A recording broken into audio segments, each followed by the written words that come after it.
नमस्कार, नीलम का रसोई घर चैनल में आप सभी का स्वागत है। आज हम सरसों का साग बनाने जा रहे हैं, तो इसकी रेसिपी हमने सोचा आप लोगों के साथ शेयर कर लें। ठंड का मौसम शुरू होते ही खाने में अगर सरसों का साग और मक्के की रोटी बनी हो तो खाने का स्वाद का क्या कहना। सरसों का साग तो बाजार में आ गया है, बथुआ अभी नहीं आया है। तो आज हम सरसों और पालक का साग बनाएंगे। सरसों का साग बोलते हैं, इसका मतलब ये नहीं है कि सरसों का साग केवल सरसों से बनाया जाता है। सरसों के साथ पालक और बथुआ मिक्स कर बनाया जाता है। तो बथुआ नहीं है तो हम पालक मिक्स कर बना लेंगे। तो चलिए अब देर न करते हुए साग बनाया जाए। प्लीज जिनको आता है वो भी देखेंगे और जिनको नहीं आता है वो भी एक बार देखेंगे तो उन्हें इतनी पसंद आएगी कि वो भी बनाएंगे सरसों के साग को।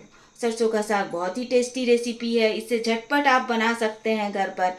सरसों का साग बनाने के लिए हम क्या क्या सामग्री लिए हैं इसे आप लोग देखिए और हम कैसे बना रहे हैं ये भी आप एक भी स्टेप मिस नहीं कीजिएगा।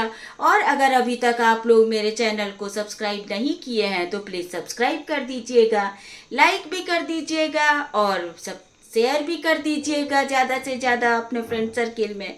बेल आइकन भी प्रेस कर दीजिएगा तो हमारी रेसिपी भी आप लोगों तक पहुंचती रहेगी। देखिए, सरसों पालक के लिए हम आधा किलो 500 ग्राम हम सरसों लिए हैं और 250 ग्राम पालक लिए हैं।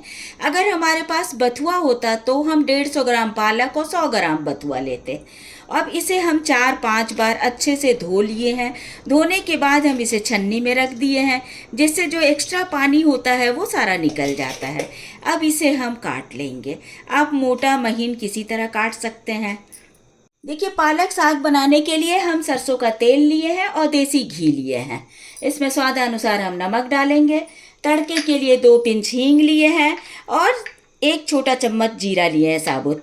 1/4 चम्मच हल्दी पाउडर है, 1 छोटा चम्मच लाल मिर्च पाउडर है, 2 टमाटर है मीडियम साइज का जिसे हम काट रखे हैं, 7-8 हरी मिर्च है, मिर्च आप लोग अपने टेस्ट के अनुसार डालिएगा, 1 छोटा टुकड़ा अदरक का है और 6-7 कलियां लहसुन है, 2 छोटे साइज का प्याज लिए हैं हम। प्याज ऑप्शनल होता है, आप अगर नहीं डालना चाहते हैं तो आप नहीं डाल सकते हैं। अब हमें प्याज, टमाटर, हरी मिर्च, अदरक और लहसुन को ग्राइंडर जार में डालकर और इसे ग्राइंड कर लेना है। तो इसे हम ग्राइंड कर आपको दिखाते हैं और साग को अब हम काट लेते हैं। पहले देखिए, साग को हम मोटा मोटा ही काट लेंगे क्योंकि हमें फिर ब्लेंडर से इसे ब्लेंड करना है। तो इस तरह हम किसी प्लेट में रखेंगे और इस तरह हम साग को काट लेंगे। रफली चॉप कर लेना है हमें साग को, क्योंकि ब्लेंड करेंगे तो बिल्कुल स्मूथ हो जाएगा, ये बिल्कुल चिकना साग बन जाएगा। तो इसी तरह हम सारे साग को काट लेंगे। काटने के बाद हम इसे फिर आगे आपको आगे क्या करना है ये स्टेप हम आपको दिखाएंगे। कुकर में साग को डाल रखकर और गैस के फ्लेम को ऑन कर दिए हैं। अब जब थोड़ा गल जाएगा तो बाकी बचे हुए साग को भी हम इसमें डाल देंगे। अब इसमें हमें स्वादानुसार नमक ऐड कर देना है। नमक हमें अंदाज से डालना है क्योंकि पालक ऑलरेडी नमकीन होता है, तो ऐसा ना हो कि नमक ज़्यादा हो जाए और नमक ज़्यादा हो जाएगा तो स्वाद बिल्कुल ख़राब हो जाएगा। इसीलिए हमें नमक बहुत ध्यान से डालना है। अगर कम हो तो हम नमक को बाद में डाल सकते हैं। तो चलिए, अब गलने के बाद फिर हम आपको दिखाते हैं। देखिए, साग गलने लगा है। अब बचे हुए साग को भी हम इस पर डाल देंगे और इसके साथ ही हम इसमें 1 कप पानी डालेंगे। अब हम इसे प्रेशर दिला देंगे और 2 सीटी आने तक हम इसे प्रेशर दिलाएंगे। इसके बाद हम गैस को बंद कर देंगे और इसे ठंडा होने देंगे। ठंडा होने के बाद इसे हम ब्लेंड कर लेंगे। तब तक हम प्याज टमाटर का पेस्ट तैयार कर लेते हैं। देखिए, जब तक साग बॉयल हो रहा है तब तक हम टमाटर, प्याज, अदरक, हरी मिर्च और लहसुन का पेस्ट तैयार कर लिए हैं। देखिए, अब हम पेस्ट भी तैयार कर लिए और साग भी बॉयल हो गया है। जब तक प्रेशर रिलीज होगा इसके बाद हम उसे ठंडा कर लेंगे फिर खोल कर और तब ब्लेंड करेंगे। तब तक हम आलन तैयार कर लेते हैं। आलन के लिए हम मक्के के आटे को 2 चम्मच तेल डालकर और इसे हम भून लेंगे। आप चाहे तो इसे आप कच्चा भी डाल सकते हैं, कच्चे आटे को भी आप डाल सकते हैं साग के साथ और भूनकर भी डाल सकते हैं। तो हम इसे भूनकर डाल रहे हैं। तेल गरम हो जाएगा तो हम आटे को डालकर और भून लेंगे। फ्लेम को बिल्कुल लो रखेंगे और देखिए आटे को डालकर हम इसे भूनेंगे।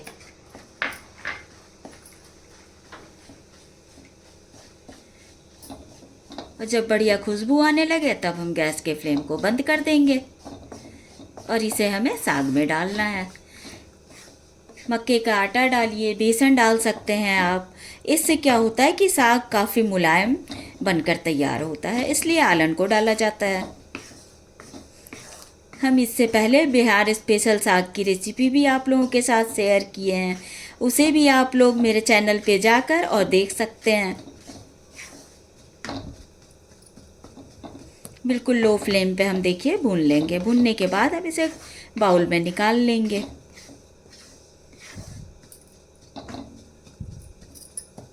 देखिए अब हम आटे को भून लिए हैं, अब इसे बाउल में निकाल लेंगे।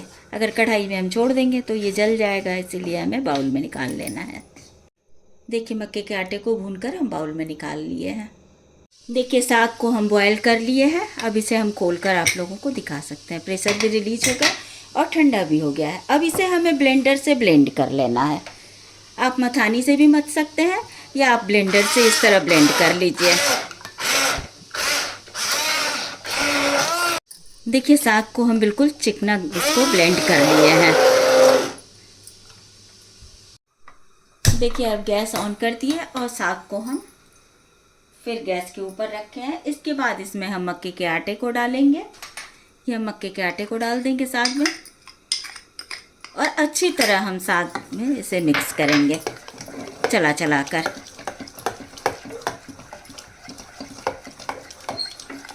और चलाते हुए हमें इसे 5 से 7 मिनट पकाना है और इसके बाद हम इसके तड़के की तैयारी करेंगे।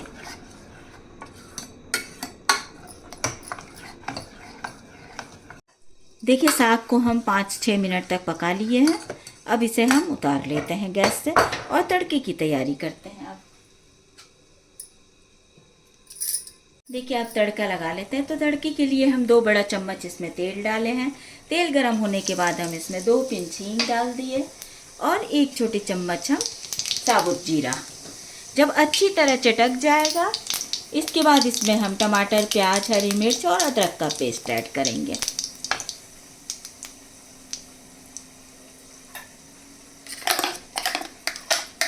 अब इसमें हम टमाटर, प्याज, अदरक, हरी मिर्च का पेस्ट ऐड कर देंगे। जार में हमें थोड़ा पानी डालकर और इसे भी इसमें डाल देना है।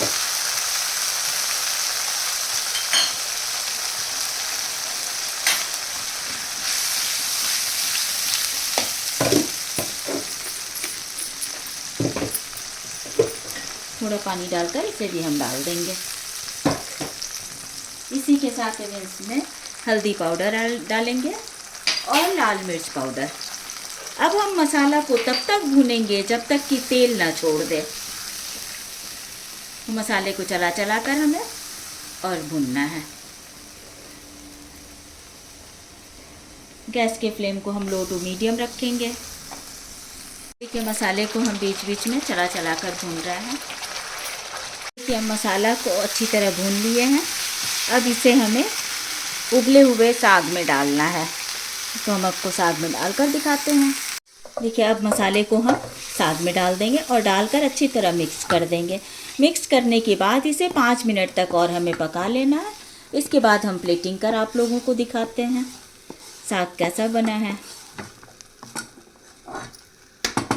ना। कितना आसान रेसिपी, तो इसे आप लोग ज़रूर एक बार ट्राई कीजिएगा और बहुत ही बढ़िया साग बनकर तैयार होगा।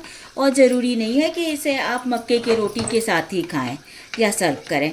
आप इसे सिंपल चपाती के साथ, रोटी के साथ, पराठे के साथ, आप किसी के साथ भी इसे आप सर्व कर सकते हैं। बाजरे की रोटी के साथ कर लीजिए, मिक्स आटे की रोटी के साथ इसे भी सर्व कर सकते हैं। ये साग को हम बीच बीच में चलाते हुए इसे पका लेंगे। 5 मिनट तक हमें इसे पकाना है। देखिए साग को बीच बीच में हम चलाते हुए पका लेंगे। इसे 5 मिनट से 7 मिनट तक और हमें पकाना है। देखिए साग बनकर तैयार है। अब लास्ट में हम इसमें घी ऐड कर देंगे और घी डालकर हम मिक्स कर लेंगे। अब हम आप लोगों को प्लेटिंग कर दिखाते हैं। गैस के फ्लेम को हम बंद करते हैं और प्लेटिंग कर आप लोगों को दिखाते हैं। देखिए सरसों का साग बनकर तैयार है, कितना यम्मी दिख रहा है। तो ये रेसिपी आप लोग ज़रूर हमारे कमेंट बॉक्स में लिखकर बताइएगा कि कैसी लगी आप लोगों को। इसे हम मिक्स आटे की रोटी के साथ और धनिया की चटनी के साथ सर्व कर रहे हैं। मक्के की रोटी के साथ भी सर्व कर सकते हैं, सादी रोटी, चपाती, पराठे किसी के साथ भी हम सर्व कर सकते हैं। तो ये सरसों के साग की रेसिपी आप लोगों को कैसी लगी, प्लीज़ हमारे कमेंट बॉक्स में लिखकर ज़रूर बताइएगा। मेरे वीडियो को लाइक कीजिएगा, सब्सक्राइब कीजिएगा और ज़्यादा से ज़्यादा शेयर कीजिएगा। बेल आइकन दबाना भी ना भूलिएगा, जिससे आप लोगों को हमारी नई नई रेसिपी भी मिलती रहेगी। Thank you.